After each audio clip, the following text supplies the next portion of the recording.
In this video, Bitcoin is breaking out and has now met our first target exactly as predicted. But the question is, will this continue to the upside or are we going to see a fake out na nga ba dito kay Bitcoin? Well, stay tuned to know more. So hi guys and welcome back to another Gabs cryptocurrency video where we trade by data and not by hype. And if you haven't subscribed to my channel, click the subscribe button down below and hit the notification bell so you won't miss out videos like this. So yeah, let's now dive into this video and let's give you a quick recap of our previous analysis. So, di ba sa previous analysis natin, we were monitoring this falling wedge na forming in the 4-hour time frame kay Bitcoin. You can see now we are clearly forming this falling wedge. And on top of that, meron nga din tayo nagko-form na bullish divergence. So, that is indicating na we are going to see Bitcoin see somewhat of a bullish retracement dito. And that could be a bullish consolidation dito, more likely for us to consolidate within the 112 to 116K.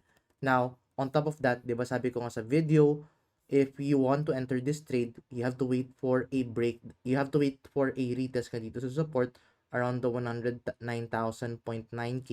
And look at that. We saw Bitcoin retesting dyan exactly. So that was a good entry opportunity. So we took that long position dyan. And then, di ba sabi ko sa inyo, ang trading strategy natin dito is we're going to target two main price areas. So number one, the first target is the 112,500. Then the final target is going to be with the 116,500. So, ang plan natin dyan is if nakapag-open na tayo ng long position, partial take profits tayo around the 112,000.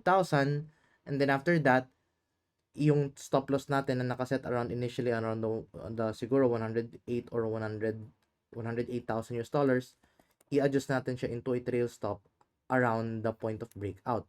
So, para ang mangyayari dyan is if let's say nagkaroon na ng bullish movement dito sa Bitcoin, nakapag-take profits na tayo, bumagsak siya, at let's say hindi naman siya hindi let's say siya tuloy ang bumagsak, then mo-continue pa natin yung movement, then pwede tayo makapag-take profit ulit up to the final target area. Now, if let's say, ang worst case scenario dyan is if let's say, umakit si Bitcoin, tapos nakakuha nga tayo ng nakapag-take profit tayo, pero let's say bumagsak si Bitcoin at tuloy-tuloy ang bumaba at nag-lead siya into a fake out, then kahit pa paano, nakapag-secure tayo ng profit at the same time na maintain natin yung capital nga natin dito. So, in that case, ang mangyayari is if let's say target at is 100%, nakakuha pa rin tayo ng 50% profit dito sa trade na to. So, right now, ano ba next move dito kay Bitcoin? So, let's try to look at this in the hourly time frame. Kasi if you're going to look in the shorter time frames, ito yung gusto ko ipakita sa inyo. Wala kasi tayong nakikitang clear indicators yet for the shorter time frames. You can see na Bitcoin is not hinting any clear move talaga in the RSI, but looking at this chart in the stochastic RSI, ito yung gusto kong pag-usapan, which is the daily stochastic RSI. You can see na in the daily stochastic RSI, you would see na we have formed a bullish cross nga dito kay daily time frame. So that's why it has indicated a bullish movement nga dito kay Bitcoin on top of that falling wedge. Now, the next thing na kailangan i-break dito ni Bitcoin is actually this 21-day moving EMA. And you can see now we are seeing this resistance dyan. So, right now, we are just going to hold our trade nga dito kay Bitcoin. We are just going to just continue our trade lang dito. May trail stop naman tayo na nakaset around the 109,600 siguro around that area.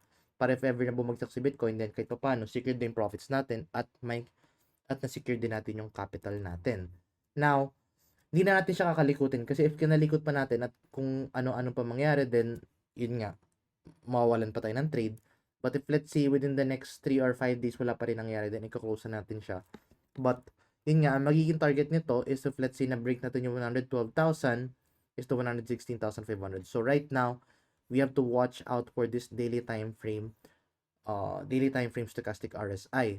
Now, on top of this daily time frame stochastic RSI, para masabi natin na babagsak na siyang tuluyan, kailangan natin makita ng bearish cross dito kay stochastic RSI. Kasi the moment na magkaroon na siya ng cross, then automatic close na tayo ng long position dyan. So, right now, on top of the analysis na ginawa natin the previous day, you have to closely monitor this stochastic RSI kasi this will tell you kung i-close na ba natin yung trade or if hindi pa. So, and guys, if you want to take advantage of this next Bitcoin move, make sure to trade this guys kay Bybit kasi kay Bybit mas mura ang Bitcoin trading fees. And if you want to learn how to trade using yung mga analysis na ginagawa ko, make sure to check out our Gabs Crypto 101 playlist na you can find in the description down below. And yun nga, if wala pa kayo account kay Bybit, make sure to use our sign up link. You can also find that guys in the description down below. Yung mga ibang access link like bybit.com that's not accessible right now in the Philippines, but bybitglobal.com, it is still accessible. And you can find that guys in the description down below. Ma-access mo pa din yung app niya as long as you are using Bybit Global. So, ayun. Make sure to trade that guys kay Bybit kasi mas mura ang Bitcoin trading fees doon. Now, on top of that, ano ba yung makikita pa natin dito? I think, basically, that's it. Kasi, right now, I don't think that there are any clear indicators yet for the short term other than yung sinabi ko nga sa inyo na nakikita natin. But anyway, yun muna update natin for the time being. If you find this video useful and informative, please give this video a like and I'll see you guys in the next video. Bye-bye for now.